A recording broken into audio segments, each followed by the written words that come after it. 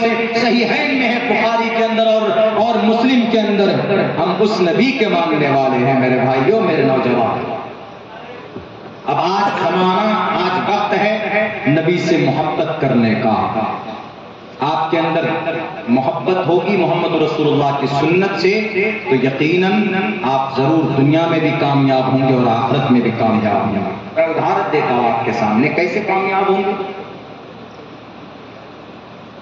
اللہ کے نبی علیہ الصلوۃ والسلام کی سیرت و سنت پر عمل کرنے سے آدمی کیسے کامیاب ہوگا؟ مسلمان نہیں، آدمی، انسان۔ ابھی میں نے نام لیا نا یہودیوں کا، ان یہودی جب آپ کہیں گے کہ مولانا اتنے غریب، مظلوم، لاچار تھے، پھر کیا وجہ ہے کہ آج دنیا کے بے تاج بادشاہ بن گئے ہیں، اتنے طاقتور؟ انہوں نے آپ کے نبی کی سنت پر عمل کیا ہے۔ وہ ثواب سمجھ کر نہیں، بلکہ وہ جانتے ہیں کہ نبی نے جو بتا دیا 100% اس میں رزلٹ ہے، قرآن نے جو بتا دیا 100% اس میں رزلٹ ہے۔ ان کو یقین اور ہم کو یقین ہی نہیں۔ صحابہ کو یقین تھا، صحابہ نے اپنی جان کی قربانی پیش کی تو کامیاب ہوئے۔ ان یہودیوں کو یقین ہے، اس پر عمل کرنا تو دنیا میں کامیاب ہے کہ نہیں ہے؟ دیکھ لیجئے اس کے اندر میں قربت دیکھ لیجئے کتنا۔ اور یہ بات میں نہیں کہہ رہا، میں طالب علم ہوں، میرے استاد محترم مفتی سعید احمد صاحب پالنپوری نے یہ بات کہی ہے، بلکہ علماء بھی متفق ہوں گے یہاں پر کہ اگر نبی کی باتوں پر یا قرآن کے کسی حکم پر، شریعت کی کسی مسئلے پر اگر کوئی عمل کرتا ہے دنیا میں تو دنیاوی زندگی میں اس کو اس کا فائدہ ضرور ملے گا۔ دنیا میں مرنے کے بعد ایمان ضروری ہے۔ یہودیوں کے پاس ایمان نہیں ہے، مشرک ہے، وہ حضرت موسیٰ علیہ السلام کے ماننے والے ہیں۔ جوڈائزم کے پاس، جین کنفیوشنزم کے پاس ایمان نہیں ہے، مشرک ہے، بھٹکے ہوئے۔ ایمان ضروری ہے جنت میں جانے کے لیے، ثواب حاصل کرنے کے لیے۔ لیکن اگر کوئی کرتا ہے، کسی سنت پر عمل کرتا ہے، ہمارے ہندو بھائی ہیں، کل بہت بڑی تعداد میں ہندو بھائی، کئی گرو بھی بیٹھے ہوئے تھے بارہ بنکی کے اندر میں، ان میں سے ایک میں کسی نے پرچہ دیا کہ آپ یہ بتائیے کہ اگر ہم نماز پڑھیں گے، اگر آپ نماز پڑھیں گے ہم تو کیا ہم کو جنت ملے گی؟ ان کا یہ سوال ہے۔ جنت میں جانے کے لیے سب سے پہلی شرط، کنجی کیا، چابی کیا ہے؟ ایمان۔ اور ایمان کا مطلب لا الہ الا اللہ محمد رسول اللہ کو ایمان یقین کے ساتھ اس کو جاننا، سمجھنا، یقین کرنا، یہ ضروری ہے۔ من قال لا الہ الا اللہ دخل الجنہ۔ ہندو دھرم کے اندر اس کو ایسے بولتے ہیں، کم برہم دتیو ناستے نینا ناستے کنچن کم ایوم ادویتم ایکو دیوا سرو بھوتیشو گوڑا، یعنی پرماتما ایک ہے۔ پورے منتر کا ترجمہ یہی مطلب ہے اس کا، ایک اللہ۔ جیسے ہمارے یہاں ایکم برہم لا الہ الا اللہ محمد رسول اللہ بولتے ہیں، یہ ضروری۔ ہم نے ان کو کہا کہ اگر آپ نماز پڑھیں گے تو آپ کو اس کا ثواب تو نہیں ملے گا، کیونکہ ثواب جنت کے لیے وہ ذخیرہ ہے، لیکن آپ کو نماز پڑھنے کی برکت سے، نماز پڑھنے کی وجہ سے دنیا کے اندر آپ کو اس کا اچھا رزلٹ مل جائے گا، مرنے کے بعد آپ کو اس کا پنیہ نہیں ملے گا۔ تو یہی چیز ہے، آج مسلمانوں کو یقین ہی نہیں ہے، آج مسلمانوں کو ان کی نبی کی سنت سے محبت نہیں۔ ارے ہماری نبی تو ایسی ایسی چیز بتا کر گئے ہیں کہ ڈاکٹر لوگ اب اس پر ریسرچ کر رہے ہیں، اب وجود میں لا رہے ہیں۔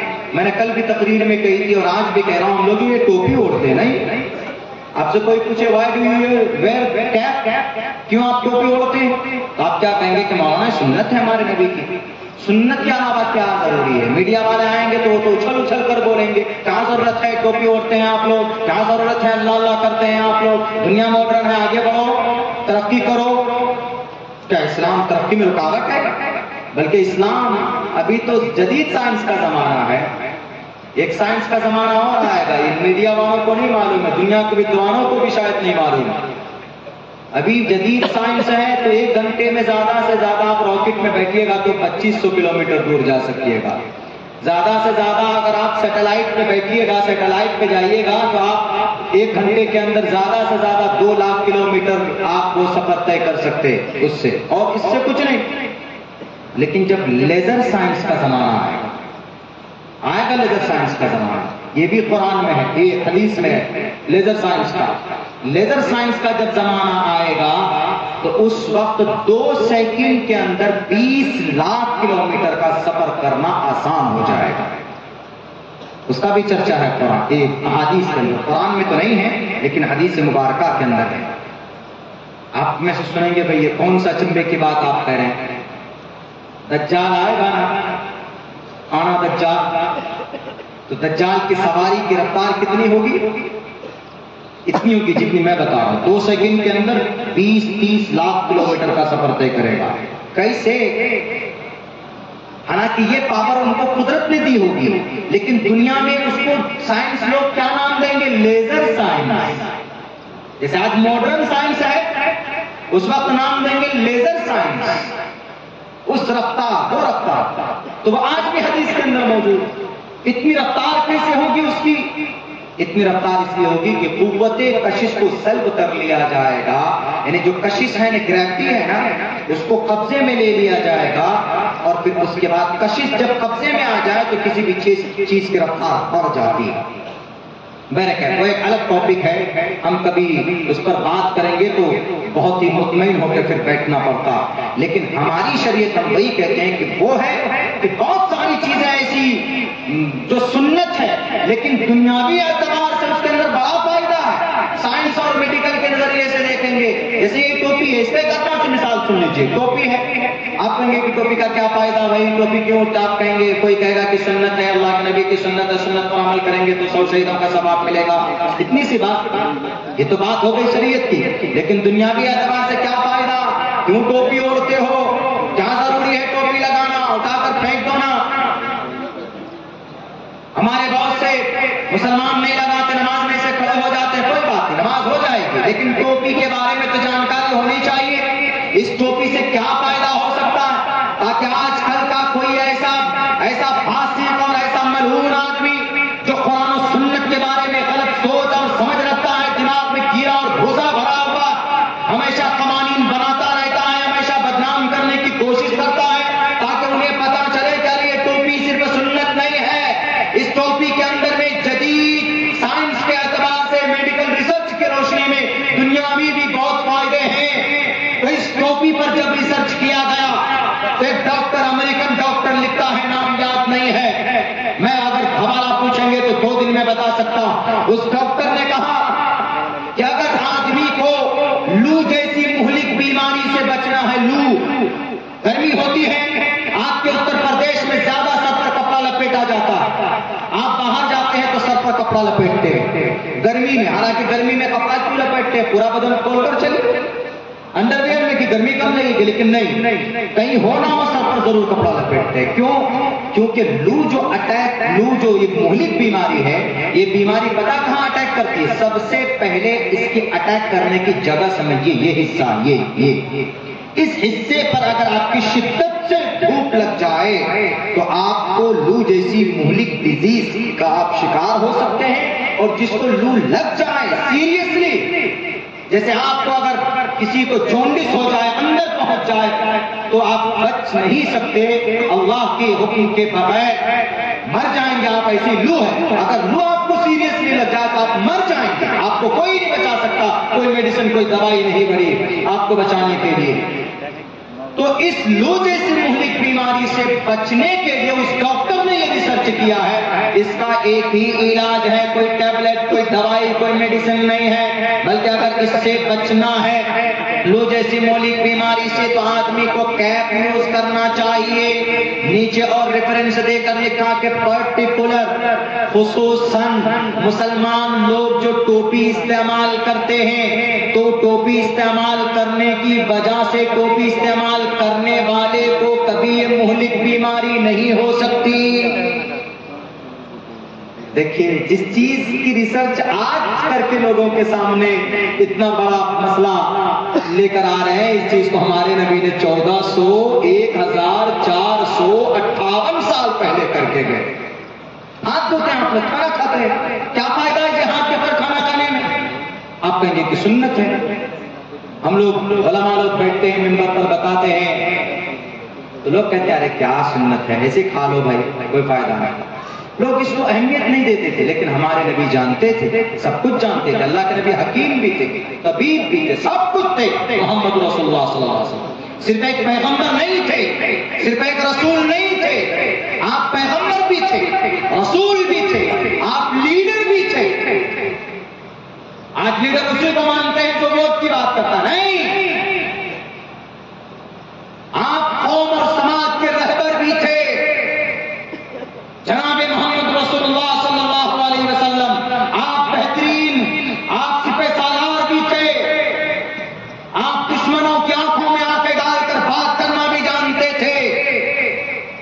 یہ پیغام ہے ان بزدلوں کے لیے جن کو بڑی بڑی کرسیاں ملی ہیں، لیکن اپنے فائدے کے لیے اپنی عیش و عشرت ان کی بھنگ نہ ہو جائے، سر جھکا دیتے ہیں پوری دنیا کے لوگوں کہ ان لیڈران سے میں مخاطب ہوں جو آج ظالموں کے سامنے بے بس نظر آ رہے ہیں، لاچار اور نہتے ہو گئے۔ 25,000 صرف معصوم بچوں کو شہید کیا گیا سرزمین انبیاء غزہ پٹی کی دھرتی پر، کسی کی زبان پر آواز نہیں آئی۔ میرے بھائیوں، میرے دوستوں،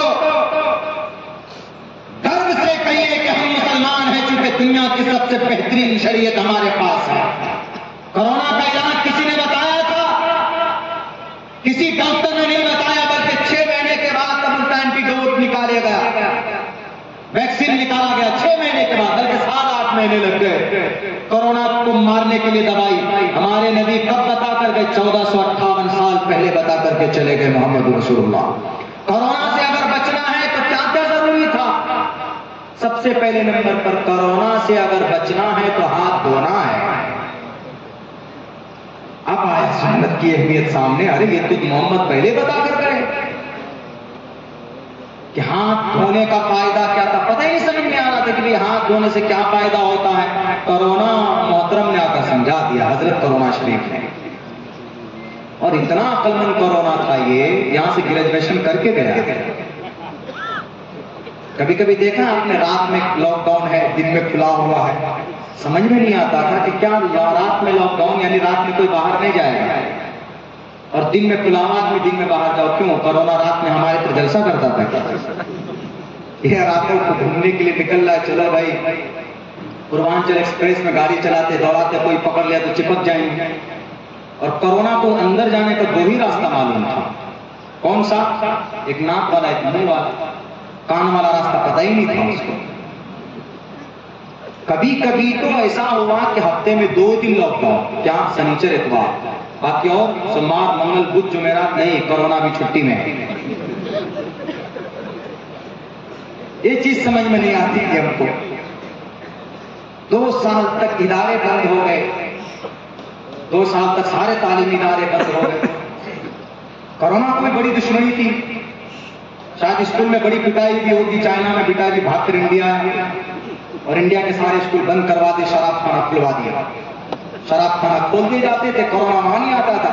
مدرسہ اسکول بند، کیوں؟ کورونا یہاں آئے گا۔ کورونا نے 2 چیزیں سمجھا دی، ایک تو سنت سمجھا دی، ہاتھ دھونے والی سنت، ایک یہ سمجھا دیا کہ اس وقت میں بہت چل رہا تھا نا CAA سٹیزن امینڈمنٹ ایکٹ، کہ بھئی لوگ ہندو الگ مسلمان الگ، کسی بھی تو قانون بنا تھا۔ کورونا کہا کہ اچھا بہت الگ الگ کرتے، الگ ہونے کا درد کیا بتاتا ہے۔ کورونا نہ کیا کہ الگ تم کر رہے، تم نے ہندو مسلمانوں کو الگ کیا، تم کو تمہاری بیٹی اور تم کو تمہاری بیویوں سے الگ کر دوں گا تم، اسی لیے 6 فٹ تک دور رہتے تھے، نہیں وہی لوگ یہاں مت آ۔ یہ بھی کورونا نے سمجھا، اللہ کی لاٹھی میں کبھی آواز نہیں ہوتی۔ میرے بھائیوں، میں کب باتیں آئی کہ میں نے آپ کو فٹ ہو گیا وہ کورونا شریف 2 سال کے بعد گیا تو غائب ہو گیا، نوکری لگ گئی ہوگی کہیں پہ بیچارے کی اس کی۔ تو ہمارے پاس دنیا کی سب سے خوبصورت شریعت ہے۔ کسی بھی مسئلے کو آپ لے لیجئے گا، جب آپ کا ماڈرن زمانے میں آپ اس کو پرکھیے گا تو آپ صحیح سمجھ پائیے گا کہ بھئی نہیں، اس کے اندر میں اللہ تبارک و تعالیٰ نے اس مسئلے کا حل اس کے اندر رکھا ہے۔ ہم لوگ تو بس آنکھ بند کر کے، چونکہ بھئی قرآن سے حکم آیا، شریعت کا فرمان ہے تو مان لیا، اور جب تک اتنی محبت نہیں ہوگی مسلمانوں اپنی شریعت سے، اپنے قرآن سے، جب تک آپ کو یقین نہیں ہوگا تو آپ کامیاب نہیں ہو سکتے۔ آپ کو یقین کرنا پڑے گا اپنی شریعت پر، اپنے قرآن پر۔ اور ظلم کے خلاف آواز بلند کرنا پڑے گا. بزدل نہیں بننا ہے. بزدل بالکل مت بنیے, مت ڈریے. زیادہ سے زیادہ آپ کے اوپر ظلم زیادتی ہوگی تو موت ہوگی, لیکن سینہ تان کر رب کے ساتھ کہہ سکیں گے کہ اللہ ہم نے امن کو بحال کرنے کے لیے, اے اللہ ظلم کے خلاف ہم نے آواز بلند کی, ہم اپنی دھرتی کے لیے شہید ہو کر آئے.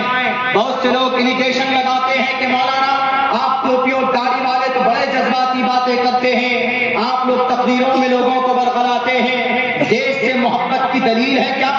ارے اس سے بڑھ کر کوئی دلیل نہیں ہے. اس دیش سے اتنی محبت ہمارے اکابرین کو ہے کہ اس دیش کی قربانی کے لیے سب سے پہلے اگر تلوار کسی نے بلند کی تھی تو علی بردی خان جو نواب سراج الدولہ کے نانا تھے.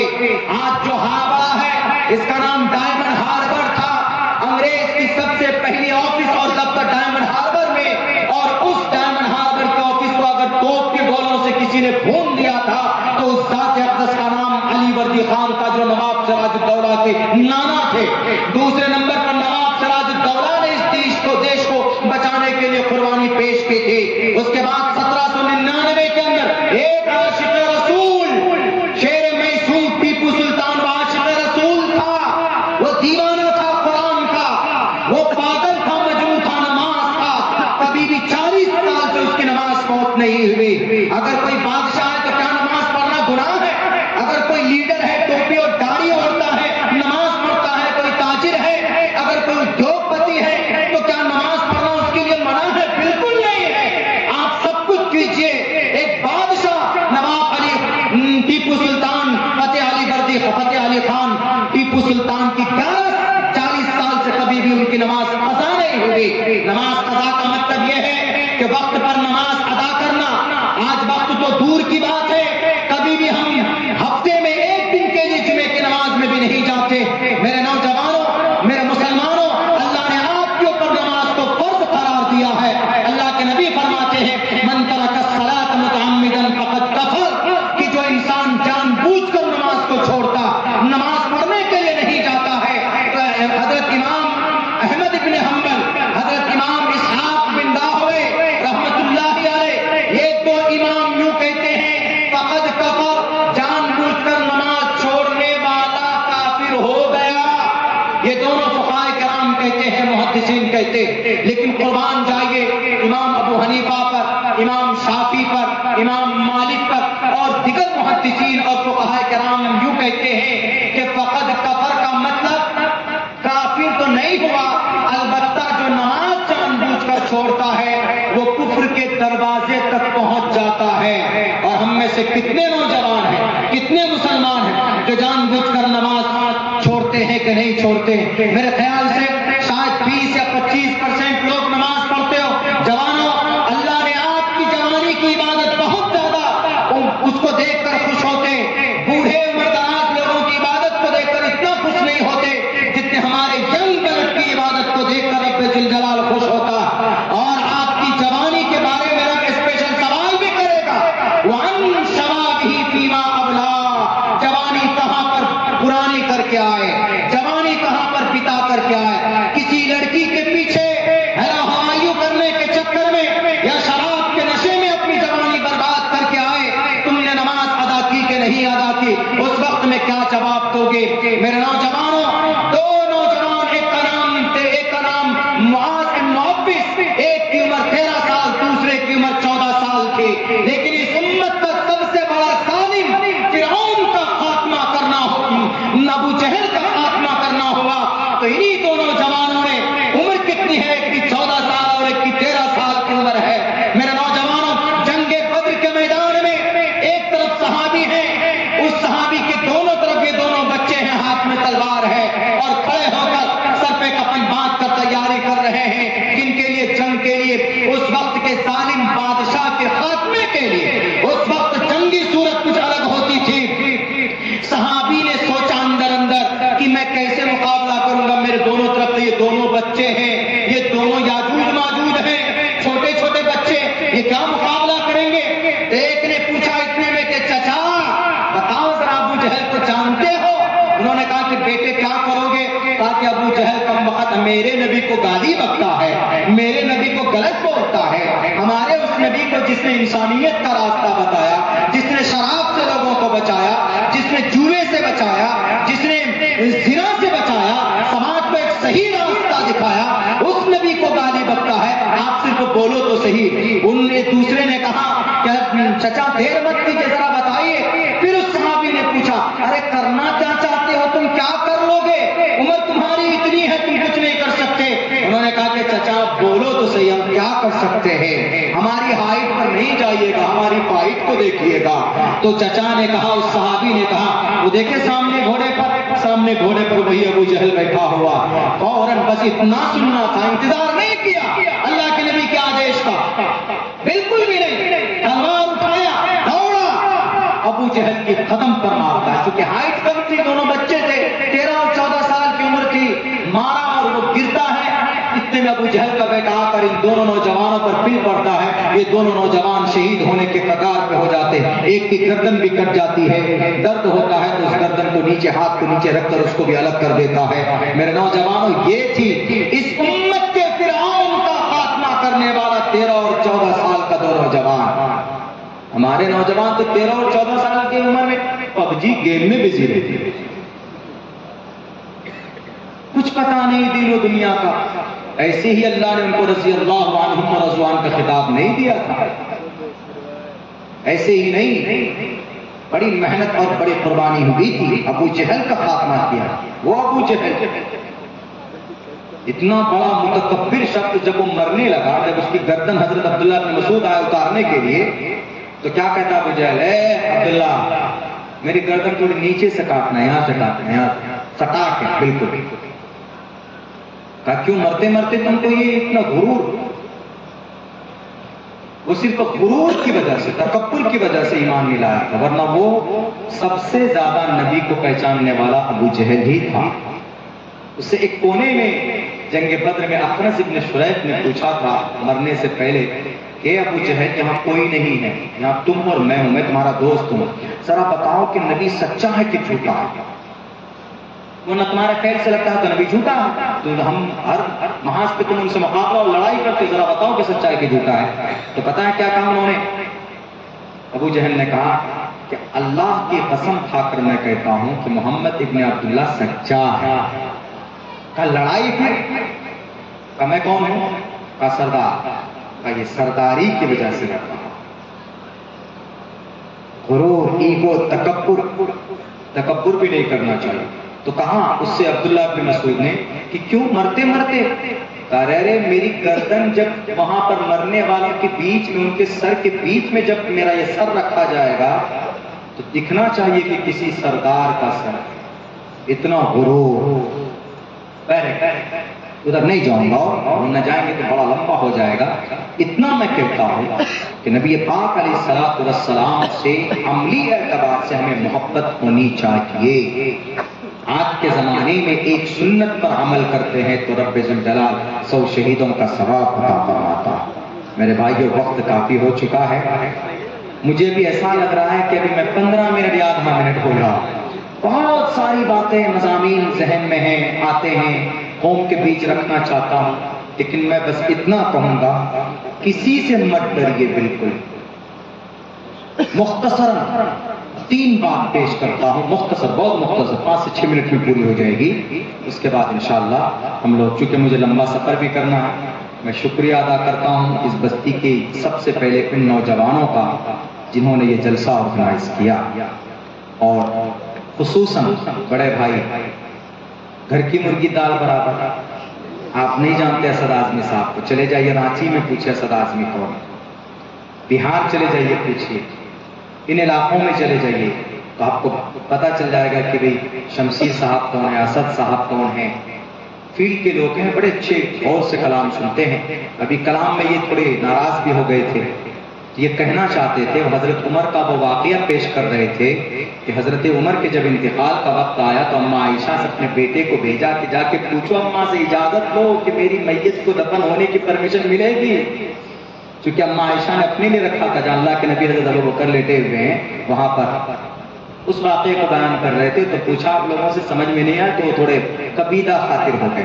خیر کوئی بات نہیں، آپ کا گھر ہے، یہاں ہر گھر میں، ایسے ہمارے یہاں بھی ہوتا ہے، ہم بھی کوئی بہت بڑے وہ نہیں ہیں، الحمدللہ آپ کے اس گاؤں کے اندر میں ہر طرح کے لوگ ہیں، سیاسی، سماجی، ملی، قوم کے رہنما، رہبر اللہ نے آپ کے اس گاؤں کے اندر دیا ہوا، اسی لیے مجھے بڑی خوشی ہوئی، میں from the bottom of our heart دل کی گہرائی سے شکر گزار ہوں کہ مجھے آپ لوگوں نے موقع دیا، ورنہ پچھلے سال تو یوں کہا گیا تھا کہ ارے مولانا صاحب تو ڈائریکٹ یوگی مودی کو لے لیتے ہیں لپیٹ میں، امت شاہ جی کو لے لیتے ہیں، ارے بھائی وہ ایک الگ اسٹیج ہوتا، یہ دینی جلسہ، دینی اسٹیج پہ سیاسی بات ہم کیوں کریں گے؟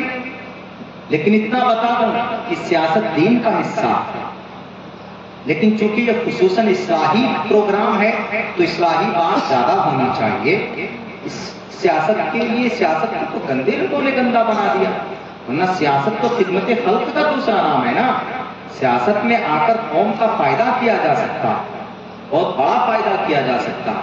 آج مثال کے طور پر ہمارا وقت ہے، وقت کے اوپر جو بل آ رہا ہے اس کو آپ کیسے روکیے؟ آپ لاکھ کوشش کیجیے نہیں روکیے گا، اس کے اندر میں وہی روک سکتا ہے کہ بھئی جو لوک سبھا میں ہوگا، راجیہ سبھا میں ہوگا، سیاست میں ہوگا، وہی روک سکتا ہے۔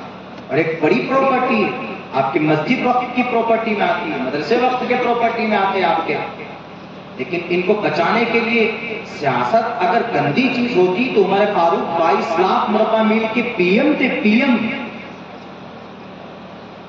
اللہ کے نبی علیہ السلام والسلام بڑے سیاسی رہنما تھے۔ سیاست کا یہ مطلب نہیں کہ لوگوں کے سامنے کچھ اور بولو اور اندر کچھ اور، انٹرویو میں نہیں، جب اچھے لوگ نہیں آتے تو غلط لوگوں کا قبضہ ہوتا ہے۔ لیکن یہ چونکہ اصلاحی یہ ہے، وہ ایک الگ ٹاپک ہے، اس کے اوپر میں تو سیاسی منچ میں جب جاتے ہیں تو وہاں پر بھی ہم خود نکالتے ہیں، لیکن یہ ہے کہ میں ایک عالم دین ہوں الحمدللہ، اللہ کے فضل سے اللہ تبارک و تعالیٰ نے ایک طالب علم بنایا ہے، اپنے آپ کو عالم تو نہیں سمجھتا، علماء کرام کی صحبت میں رہتا ہوں، تعلیم حاصل کی ہے، لیکن اتنا ضرور میں بتاؤں آپ لوگوں کو، میرے نوجوانوں، کہیں پر اگر کوئی ظلم ہوتا ہے مسلمانوں تو آپ کو بولنا پڑے گا، کوئی برائی ہوتی ہے تو حتی الامکان اس کو روکنے کی کوشش کیجیے، کوئی بھی ہو، تاکہ دنیاوی اعتبار سے ہو، سیاسی اعتبار سے ہو، تو اگر کوئی برائی ہے تو اس کو روکنے کی کوشش کیجیے جہاں تک ہو سکے۔ یہ آپ کا ایمانی اور آپ کا شریف فریضہ۔ دو تین بات میں کہنا چاہتا تھا یہودی کے تعلق سے۔ یہودی نے آپ کی 3 باتوں پر عمل کیا، زیادہ نہیں، صرف 3 بات کی۔ ایک کی انہوں نے لفظ اقرا، یہودیوں نے کہا کہ بہت پٹ گئے، فٹ بال بنا ہوگا، جو آگا وہی مارا ہم کو 2000 سال سے، ہٹلر مار دیا، کہیں جگہ نہیں ہے، تو ایک بوڑھے یہودی نے کہا کہ اگر کامیاب ہونا چاہتے تو قرآن پڑھو۔ پڑھنا شروع کیا تو پہلی آیت پڑھی اقرا، کہا اقرا، قرا یقرؤ کے معنی پڑھنے کے ہے، کہا ہاں، کہا پڑھائی کرے۔ تو دنیا کے اندر یہودی آج کی تاریخ میں سب سے زیادہ ایجوکیٹڈ اگر کوئی قوم ہے تو یہودی۔ وہ شادی نہیں کریں گے چلے گا، لیکن پڑھائی نہ ہو، گریجویشن نہ ہو، سائنس کے اوپر ریسرچ نہ ہو، نہیں چلے گا، وہ مر جائیں گے، بنا کھانے کے مر جائیں گے، لیکن بنا علم کے نہیں مرنا چاہتے ہیں۔ آج یہودی تعلیم پر کس کو محنت کرنی چاہیے؟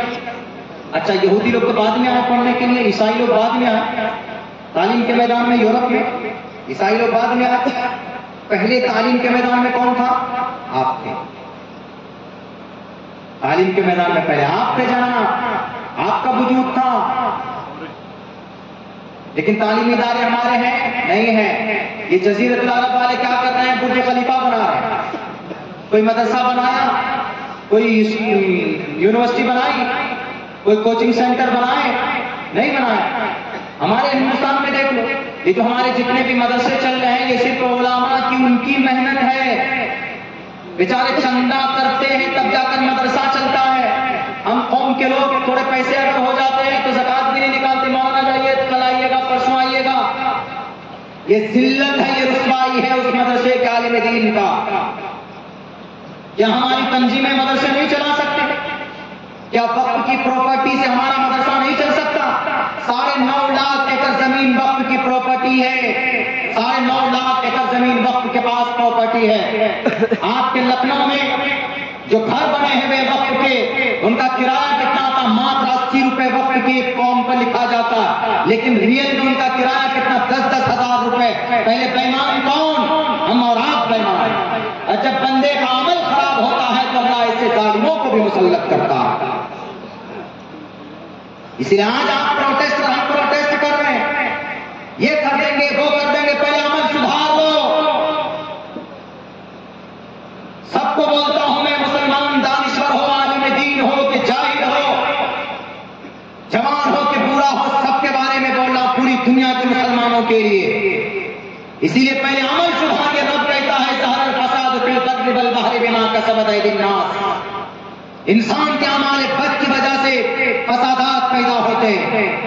مہاراشٹر کی دھرتی کے اوپر 1 لاکھ ایکڑ زمین ہے، 70,000 ایکڑ زمین غیروں کے قبضے میں ہے، صرف 30,000 ایکڑ زمین وقف کے پاس. 1990 سے لے کر سن 2002 تک وقف کا جو چیئرمین بنا وہاں کے متولی جو بنے، انہوں نے 11 لاکھ روپے کا وقف کی پراپرٹی کو بیچا. کہاں؟ غیروں کے پاس. اللہ نہیں دیکھ رہا اس چیز کو. اسی لیے اگر آج آپ کے سامنے میں ایک ہمالیہ پہاڑ بنا کر کھڑا کیا گیا ہے تو یہ ہمارا اور آپ کا گناہ ہے جو آپ کے سامنے کھڑا کیا گیا، جو ہم اس کو مٹا نہیں سکتے، جو ہم اس کو روک نہیں سکتے. اور ستم والا ہے ستم تو یہ کہ اگر کچھ لوگ آواز بلند کرتے ہیں تو ارے بھائی ان کا خود کا فائدہ ہے، ارے بھائی یہ تو خود اپنا کچھ کرنا چاہتے ہیں. چھوڑ دیجئے کہ وہ کس مسلک سے ہے، کس تنظیم سے ہے. ارے آپ کا وجود خطرے میں ہے دنیا کے اندر، آپ کیا بات کرتے ہو؟ ذرا مسلک کے نام پر لڑتے ہو. دشمن کی بندوق سے گولی نکلے گی تو تمہارا مسلک پوچھ کر تمہارے سینے کو نہیں چھلنی کرے گی کہ نہیں تم دیوبندی مسلک کے ہو، چلو گولی واپس آ جاؤ. بندوق سے گولی نکلی واپس نہیں آتی. جب وہ آپ کو کلمے کی بنیاد پر ایک سمجھتے ہیں تو آپ کلمے کی بنیاد پر ایک ہو کر بھارت کے قانون کو مد نظر رکھتے ہوئے اپنے حق حقوق کو لینے کے لیے ہم آواز کیوں نہیں بلند کرتے؟ آپ کہیں گے کہ مولانا وقف کی پراپرٹی سے مدرسہ چل سکتا تھا. پہلے کیسے چلتا تھا؟ جتنے بھی مدارس چلتے تھے، مدرسے چلتے، مکاتب چلتے تھے، اماموں کو تنخواہ ملتی تھی. وقف کیا مدنی سے؟ صرف مہاراشٹر میں جو 30,000 ایکڑ زمین ہے ان میں صرف جو ٹاور لگا ہوا ہے نا، ان ٹاور سے سالانہ کرایہ 10 کروڑ روپے. ٹوٹل مہاراشٹر کے مدرسے کا اگر بجٹ دیکھا جائے تو 10 کروڑ نہیں ہوگا. آرام سے مدرسہ چل سکتا ہے کہ نہیں چل سکتا؟ آج ہمارے پاس ایک بھی یونیورسٹی ہے مسلمانوں کی، بتائیے ایک بھی نہیں ہے. نہیں ملے گا. کیوں نہیں ہے بھائی؟ 20 کروڑ مسلمان ہیں، 25 کروڑ مسلمان ہیں. ہمارے پاس تو بڑی بڑی تنظیمیں ہیں نا. ہمارے تنظیم والے بھی پتہ نہیں کیا کھا لیے. تنظیم اتنی مقدس ہے، ساری تنظیمیں مقدس ہوتی ہیں. ویسا تنظیم میں کوئی گڑبڑی نہیں ہوتی. کبھی کبھی کچھ لوگ اس میں غلط گھس جاتے ہیں. نماز غلط نہیں ہے، لیکن امام سے گڑبڑ ہو جائے، بنا وضو کے پڑھا دے تو نماز گئی کہ نہیں گئی؟ آپ کو کہے گا کہ یار کہ نماز بڑی خراب تھی. الیاذ باللہ نماز کو خراب نہیں بول سکتے. امام نے بنا وضو کی نماز پڑھا. ویسے ہی ہو رہا ہے. مقدس تنظیمیں 25 کروڑ مسلمان، اگر 10 کروڑ مسلمان ایک دن میں 1 روپے جمع کرے گا تو ایک دن میں 10 کروڑ روپے جمع ہوگا کہ نہیں ہوگا؟ پورے مہینے کے اندر میں اگر 1 روپے جمع کریں، مہینے کا 30 روپے جمع کریں تو بتائیے ایک مہینے میں 350 کروڑ روپے جمع ہوگا کہ نہیں ہوگا؟ 335 کروڑ روپے جمع ہو سکتا. سالانہ تقریباً 3,000 کروڑ روپے جمع ہوگا. اور ان پیسوں سے کیا کر سکتے ہیں ہم؟ ان پیسوں سے ہم مساجد، مدارس، یونیورسٹی، کالج، ہاسپٹل بنا سکتے کہ نہیں بنا سکتے؟ نہیں. کیوں؟ قوم کو اس چیز پر کبھی ہم نے آمادہ ہی نہیں کیا. ارے ہمارا جوان جب 25 روپے کا ایک پڑیا کھا کر پھونک دیتا ہے، پورے دن میں 200 روپے کے بھی نوجوان ہمارے پڑیا کھاتے ہوں گے، ایک دن میں 200 روپے کا، کیا ایک دن میں 1 روپے نہیں نکال سکتا؟ یہ اہمیت کون دلائے گا ان نوجوانوں کو؟ یہ ہماری اور آپ کی ذمہ داری ہے. سماج کے اندر جو برائی ہے یہ کون کرے گا؟ کچھ لوگ بولتے ہیں کہ جلسوں سے فائدہ نہیں ہوتا. جلسوں سے فائدہ ہوتا ہے. جلسہ مسلمانوں کا، علماء کا طریقہ نہیں ہے. جلسہ اللہ کا طریقہ ہے. اللہ نے 2 مرتبہ جلسہ کیا ہے. ایک آسمان میں کیا تھا، پوری دنیا قیامت تک پیدا ہونے والے تمام روحوں کو جمع کر کے اللہ نے تقریر کی تھی. وہ بھی ایک جلسہ تھا. جلسہ کا مطلب بیٹھ کر بات سننا. اللہ نے کہا تھا لست بربکم، وہ ایک جلسہ تھا. تمام روحیں، سب کی روحیں تھی وہاں پر. بھارت کے پرائم منسٹر کے، امریکہ کے پریزیڈنٹ کی، ہمارے یہاں کے ہندو مسلمان سب کی، کرسچن جین سب کی روحیں تھی، سب کی آتمائیں تھی، سب نے کہا تارست بربکم، وہ ایک جلسہ تھا، اور دوسرا خصوصی جلسہ کیا اللہ نے فرشتوں کے سامنے.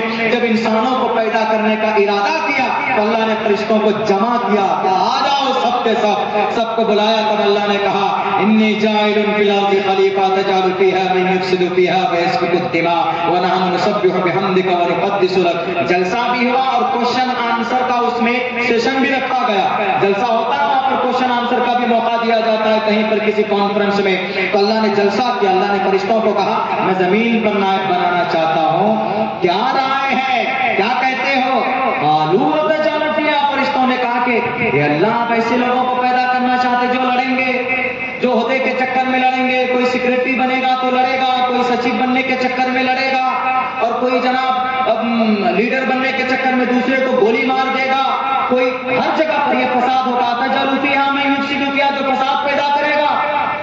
اللہ نے کہا کہ نہیں جاؤ، میں زیادہ بہتر جانتا ہوں، ان کو تم نہیں جانتے جن چیزوں کو. انی اعلم ما لا تعلمون. تو جلسوں سے فائدہ ہوتا ہے، لیکن شرط یہ ہے کہ ہمارے ساتھ ساتھ آپ کو بھی اس پر عمل کرنا ہے، تبھی فائدہ ہوگا. تو دوسری بات کیا تھی؟ دوسری بات یہ ان یہودیوں نے تعلیمی ادارے بنائے. ہم اگر تعلیمی ادارے بنائیں تو آج یقیناً قوم کا اگر سمرتھن، اور قوم کا تو سمرتھن ہے لیکن سمرتھن لینے والا چاہیے، ویسا مخلص چاہیے. قوم تو تیار ہے، انشاءاللہ مدرسے بھی چلیں گے، مکتب بھی چلیں گے، یونیورسٹی بھی چلے گی، سب کچھ یہ تھوڑا سا بنانے کی ضرورت ہے. اور دوسرے نمبر پر کیا ہے؟ دوسرے نمبر پر یہ ہے کہ ان یہودیوں نے جو دوسری چیز لی وہ نبی کی تجارت کی اپنی زندگی میں. چونکہ یہودی لوگ تجارت میں بڑا مضبوط ہیں، پوری دنیا میں سب سے زیادہ ابھی تجارت کی دنیا میں تجارت کا محتاج بادشاہ کون؟ یہودی. اس لیے کہ ڈاکٹریٹ کی دنیا میں جائیں گے کہ آدھے سے زیادہ دوائی کن کی آتی ہے؟ Made in Israel, made in یہودی آتی ہے. کتنی تعداد ہے ان کی جی؟ 1.5 کروڑ. اور آپ کتنے ہیں؟ 2.25 ارب. 1.5 کروڑ ہے وہ یہودی. یہاں تک کہ یہودی نے ہر ڈاکٹر کے گھر پہ اپنا دھارمک جھنڈا چپکا دیا. ڈاکٹر کو پتا بھی نہیں. ڈاکٹر لوگ جو لگاتا ہے کیا؟ پہلے پلس کا نشان تھا ڈاکٹر کا، کہ بھئی آپ کوئی ڈاکٹر ہے تو اپنی گاڑی میں پلس کا وہ اسٹیکر لگاتے تھے بھئی ڈاکٹر ہے. لیکن اب کیا ہے؟ اب ایک ڈنڈا ہے بیچ میں، اس ڈنڈے کے بیچ میں دیکھیں گے ایک رسی لپٹی ہوئی ہے، اور اوپر میں جا کے ایسے ہے. کیا وہ رسی ہے؟ کیا اژدہا ہے نا. تو یہودی مانتے کس کو ہے؟ حضرت موسیٰ کو. اور حضرت موسیٰ کو اللہ نے کیا دیا تھا؟ ڈنڈا دیا تھا نا، وہ ڈنڈا، عصائے موسوی، واسا، ڈنڈا، لاٹھی. اور وہی لاٹھی کبھی کبھی اژدہا بن جایا کرتی تھی، تو ان کے دھارمک سمبل کو ہر ڈاکٹر کے گھر میں چپکا دیا. لوگ یہ ہے یہودی، اس کو بولتے ہیں. اور آپ اپنا سمبل چپکاتے ہیں، ان کو سائن چپکاتے کہ میں ڈاکٹر، میرا یہ سمبل ہے. یہودی کہہ رہا ہے کہ ہمارا دھارمک جھنڈا ہے. کم لگت بے وقوف. یعنی جہاں سے ہماری سوچ ختم ہوتی ہے وہاں سے ان کی شروعات ہوتی. ایک ایک چیز اگر آپ کو بتائی جائے، کولگیٹ ٹوتھ پیسٹ ہم لوگ کرتے ہیں، یہ یہودیوں کی سازش ہے. یہودیوں نے کہا کہ یہ مسلمان مسواک کیوں کرتے؟ یہ مسلمانوں کو مارنے کے لیے، ہم مسلمانوں کو کافر بنا کے مارنا چاہتے ہیں. ذرا تحقیق کرو کہ کیسے مریں گے یہ کافر؟ تو کسی نے بتایا کہ ایسے نہیں مریں گے کافر. مسلمان ان کے جو نبی ہیں وہ بہت فارمولے بتا کر کے گئے، اور یوں کہا محمد نے کہ جو آدمی مسواک کرے گا اس کی مرنے کے وقت میں کچھ ہو نہ ہو، لیکن مرنے کے وقت میں اس کی موت ایمان پر ہوگی اگر کوئی مسلمان کنٹینیو مسواک کرتا ہے تو. حالانکہ مسواک بڑی سنت ہے اللہ کے نبی کی. سب سے زیادہ پابندی آپ علیہ السلام مسواک کی کرتے تھے، پاکٹ میں رکھتے تھے، یہاں پر رکھتے تھے آپ علیہ السلام مسواک. تو یہودیوں نے کہا اچھا ہم تو کافر بنا کے ماننا چاہتے ہیں، لو گھروں سے سب کا مسواک نکالو. کیسے؟ انہوں نے کولگیٹ اور اورل بی برش بنا کر آپ کے ہاتھوں میں تھما دیا. ٹوتھ پیسٹ جو کولگیٹ ہے کس کا ہے؟ میڈ ان یہودی. کولڈ ڈرنک پیتے ہیں، کوکا کولا، فینٹا، اسپرائٹ، 7 اپ، تھمس اپ، گٹک جاتے ہیں، میڈ ان یہودی. لکس صابن، لائف بوائے صابن، ڈیٹول، میڈ ان یہودی. ڈو شیمپو اور ہیڈ اینڈ شولڈر شیمپو اور لوریل کلر کی دنیا کا بیتاج کلر، لوریل، گارنیئر، میڈ ان یہودی. لپسٹک لگاتے ہیں ہماری عورتیں، 320 پروڈکٹ ہے عورتوں کے لیے میڈ ان یہودی. تجارت کی دنیا کا بیتاج بادشاہ اس وقت کوئی ہے تو یہودی. اور یہ کہاں سے سیکھا؟ نبی کی زندگی سے لیا. انہوں نے کہا کہ یہ نبی 15 سال سے لے کر 40 سال کی عمر تک تجارت کیا ہے جی، اور تجارت کی وجہ سے آپ علیہ السلام کو خطاب پڑا تھا صادق الامین. الصائب بن قیس المخزومی یہودی نے یہ خطاب دیا تھا، تو اس یہودی نے یہ نتیجہ نکالا کہ پتہ چلتا ہے کہ اس تجارت سے ہم کامیاب ہو سکتے ہیں، اور یقیناً اس پر عمل کیا تو آج پورے جزیرۃ العرب کو غلام بنایا تجارت کی وجہ سے. ہمت نہیں ہے کہ کوئی یہودی کے خلاف ایک شبد بول دے، فوراً اس کی خبر وہیں پر کھود دی جاتی. اور تیسری چیز بتاؤں، تیسری کس بات پر ان یہودیوں نے ہماری باتیں چرائی ہے، وہ ہے اتحاد. یعنی صحابہ کرام میں جو اتحاد تھا، اس اتحاد کو لیا. پوری دنیا کے اندر میں یہودی 1.5 کروڑ ہے، ایک پلیٹ فارم پر ہے، چونکہ وہ جانتے ہیں کہ اگر متحد رہیں گے تو آپ کو کوئی ڈرا نہیں سکتا، دھمکا نہیں سکتا. لیکن آج مسلمانوں کے اندر سب سے بڑی بیماری یہ ہے کہ مسلمان بٹا ہوگا. ایک مسجد والا دوسری مسجد والے سے نفرت کرتا، ایک محلے والا دوسرے محلے والے سے نفرت کرتا، ایک سماج کے لوگ دوسرے سماج کے لوگوں سے نفرت کرتے. کبھی کبھی تو جناب ایک مدرسہ والا دوسرے مدرسے والے سے، ایک امام دوسرے امام سے، ایک این جی او والا دوسرے این جی او والے سے، ایک تنظیم والے دوسری تنظیم والوں کو کافر کہتا. بلکہ تبلیغی مقدس جماعت تھی، ان کے اندر بھی 2 فرقے دو حصوں میں بانٹ دیا گیا. ایک حصے کے آدمی تو دوسری تنظیم کے لوگوں کے سامان اٹھا کر مسجد سے باہر پھینک دیتا. جب آپ لڑیں گے تو اللہ کی مدد آئے گی؟ نہیں آئے گی. میرے بھائیوں، یہودی آج قابض ہو گئے، یہودی آج کامیاب ہو گئے آپ کے نبی کی سنت پر عمل کر کے. حالانکہ یہودی جنت نہیں جا سکتے، وہ قابل فالویبل تو نہیں ہے، لیکن سبق حاصل کرنے کے لیے اتنی بات سمجھنے کے لیے بہت کافی ہے. وقت ہے سدھر جائیے، اچھا عمل کیجیے. سماج میں، گاؤں میں اگر کچھ برائی ہے تو اس کو ختم کرنے کی کوشش کیجیے. بہت بہت شکریہ، جزاک اللہ. السلام علیکم ورحمۃ اللہ وبرکاتہ. بہت بہت شکریہ.